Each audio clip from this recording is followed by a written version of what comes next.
Global Typhoon, Chairman TV. Weather update.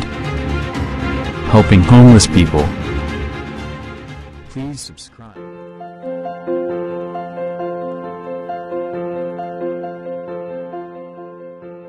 Magandang hapon po, ito po ang latest update natin para nga po dito sa minomonitor natin na si Super Typhoon Julian o Julian. Ito nga po ay na-maintain nga po yung lakas na abot sa 195 km per hour. Ayan po yung pinakamalapit dito sa pinakasentro niyan. At may pagbugso pa rin po yan na abot ng 240 km per hour. Ito po ay stable pa rin nga po sa advanced prediction ng European Center na ito po ay posibleng maglandfall sa may parte ng Taiwan. Kaya yung ating mga kababayan dyan sa may parte ng Taiwan, iba yung paghahanda at pag-iingat na nga dahil sa ngayon nga po sa mga oras na ito ay posibleng nararamdaman na nga rin po yung kanyang diametro at yung extension ng kanyang kaulapan. Yung pinakasentro naman ni Super Typhoon Julian ay ito naman po ay nasa labas ng ating Philippine Area of Responsibility. Ito po yung magre-re-enter bago po yan maglandfall bukas sa may parte ng Taiwan. Ito namang extension ng kanyang kaulapan at ng kanyang diametro ay abot pa rin nga po ang Batanes, Babuyan Island, Ilocos Norte. Asahan pa rin po natin dyan na stormy pa rin po yung ating mararamdaman dahil nga po rito sa lawak ng diametro ni Super Typhoon Julian.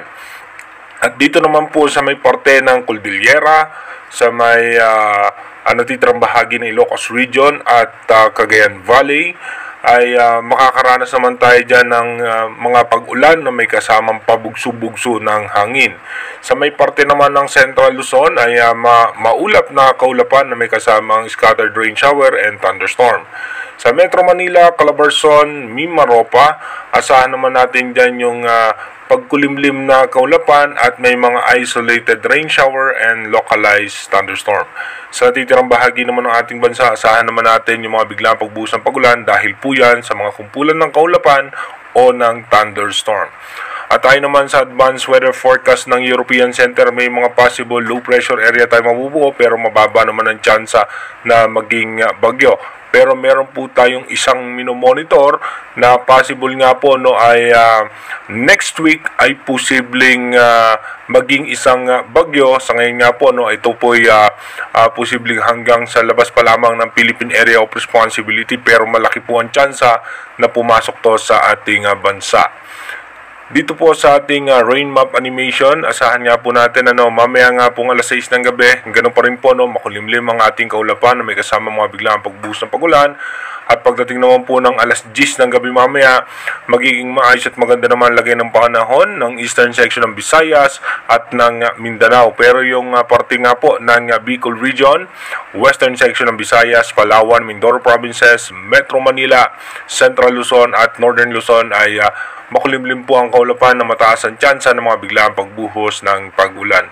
Pagdating naman po bukas, alas 5 ng umaga, ganun pa rin po yung magiging possible scenario sa may parte ng Luzon. Makulimlim ang kaulapan na mataas ang tsansa ng mga biglaang pagbuhos ng mahihina at katamtamang pag-ulan. Dumako na nga po tayo sa ating advanced weather forecast. Dito po sa ating advanced weather forecast, mapapansin natin, ito nga po si Super Typhoon Julian. At yan nga po ay magre-re-enter po yan dito nga po pagpapasok ulit po yan sa ating Philippine Area of Responsibility. At ito nga po ay habang papasok muli, ito po ay dahan-dahang hihina dahil nga po makikita naman natin may pagbugso na rito ng possible amihan na isa nga po yan sa nagiging main factor kung bakit tumihina ang mga bagyo. At isa pa nga po dahil nga magla-landfall po ito dito sa may parte ng Taiwan. At pagtapos naman po niyan, pag landfall nga po niya, mataas ang tsansa niyan ng October 3 ng alas 7 ng umaga. Mataas po ang posibilidad na yan pong oras na yan dyan maglalaro ang landfall scenario niyan. At pagkatapos nga po posibleng lumabas yan ng landmass ng Taiwan by October 4 ng alas 2 ng madaling araw. At pagkatapos po niya, hihina na po yan habang tinatamaan po yan nung possible amihan. At pagkatapos po, mapapansin natin may mga possible low pressure area na mabubuo dito nga po sa loob at labas ng ating bansa. Ito pong nag-iisa sa malayo dito po sa may parte ng Pacific Ocean. Ito po yung mataas ang tsansa na umabot pa nga po yan sa typhoon category. Pero dahil nga po malayo pa yan at malayo pang advanced weather forecast, dahil nga sa may pagbugso ng amihan, posible po magbago yung kanyang category or posibleng low pressure area lamang yan na papasok sa ating bansa. Pagdating nga po ng October 7 hanggang October 8, dito po unti-unti nang mabubuo yan.